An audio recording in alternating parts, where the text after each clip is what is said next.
தொட்டு தொடரும் ஒரு பட்டு பாரம்பரியம். ராஜ்மஹால் சில்க்ஸ், மதுரை.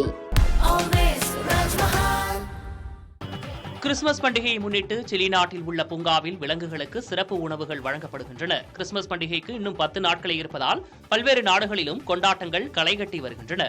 நகரின் முக்கியமான கட்டடங்கள் மின்னொளியில் ஜொலிக்க மக்கள் பண்டிகைக்கு தயாராகி வருகின்றனர். இந்நிலையில் மனிதர்களுக்கு மட்டுமல்லாமல் விலங்குகளுக்கும் கிறிஸ்துமஸ் விருந்து அளிக்கும் சிலி நாட்டு உயிரியல் பூங்கா நிர்வாகம் பலரது கவனத்தையும் ஈர்த்துள்ளது. சாண்டியாகோ நகரில் உள்ள பியூன் உயிரியல் பூங்காவில் இருக்கும் விலங்குகளுக்கு பரிசு பெட்டியில் சிறப்பு உணவுகளை வைத்து கொடுக்கிறார்கள் ஊழியர்கள். பல்வேறு வண்ணங்களில் அலங்கரிக்கப்பட்ட பெட்டியை பார்த்தும் அதனை வாயால் கவ்வி அதில் வைக்கப்பட்டிருக்கும் இறைச்சியை ருசிக்கின்றன விலங்குகள். இது மட்டுமல்லாமல் சிறுத்தை, புலி, குரங்குகள் அடைக்கப்பட்டிருக்கும் இடத்தில் வித்தியாசமான பொம்மைகளையும் பூங்கா ஊழியர்கள் கட்டி தொங்கவிட அதனுடன் விளையாடி மிருகங்கள் பொழுதை கழிக்கின்றன. விலங்குகளின் இந்த சேட்டையை பார்வையாளர்கள் கண்டு ரசிக்கின்றனர். சீனாவின் பெய்ஜிங் மாகாணத்தில் உள்ள மெட்ரோ ரயில் சுரங்கத்தில் சென்று கொண்டிருந்த ரயிலின் பெட்டிகள் உடைந்து விபத்திற்குள்ளானது.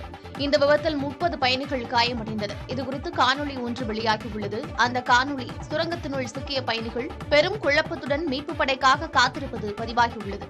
ரயிலில் சிக்கிய பயணிகளுள் பெண் ஒருவர் மயங்கி விழுந்த நிலையில் சக பயணிகள் அவருக்கு உதவும் காட்சிகளும் காணொலியில் காண முடிகிறது.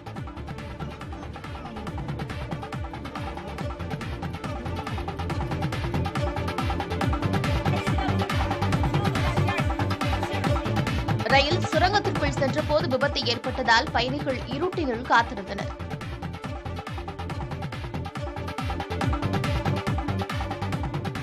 ஆஸ்திரேலியாவிற்கு எதிரான முதல் டெஸ்ட் போட்டியில் பாகிஸ்தான் அணி 2ஆம் நாள் ஆட்ட நேர முடிவில் 355 ரன்கள் பின்தங்கியுள்ளது. பெர்த் மைதானத்தில் நடைபெற்று வரும் போட்டியின் 2ஆம் நாளில் ஆஸ்திரேலிய அணி 487 ரன்கள் சேர்த்து ஆட்டமிழந்தது. இதனைத் தொடர்ந்து முதல் இன்னிங்ஸை தொடங்கிய பாகிஸ்தான் அணி தொடக்க முதல் நிதான ஆட்டத்தை வெளிப்படுத்தியது. ஷஃபீக் 42 ரன்களில் வெளியேற கேப்டன் மசூத் 30 ரன்களில் பெவிலியன் திரும்பினார். 2ஆம் நாள் ஆட்ட நேர முடிவில் பாகிஸ்தான் அணி 2 விக்கெட் இழப்பிற்கு 132 ரன்களை சேர்த்துள்ளது. இமாம் உல் ஹக், சாஷத் ஆகியோர் ஆட்டமிழக்காமல் உள்ளனர். தொட்டு தொடரும் ஒரு பட்டு பாரம்பரியம். ராஜ்மஹால் சில்க்ஸ், மதுரை.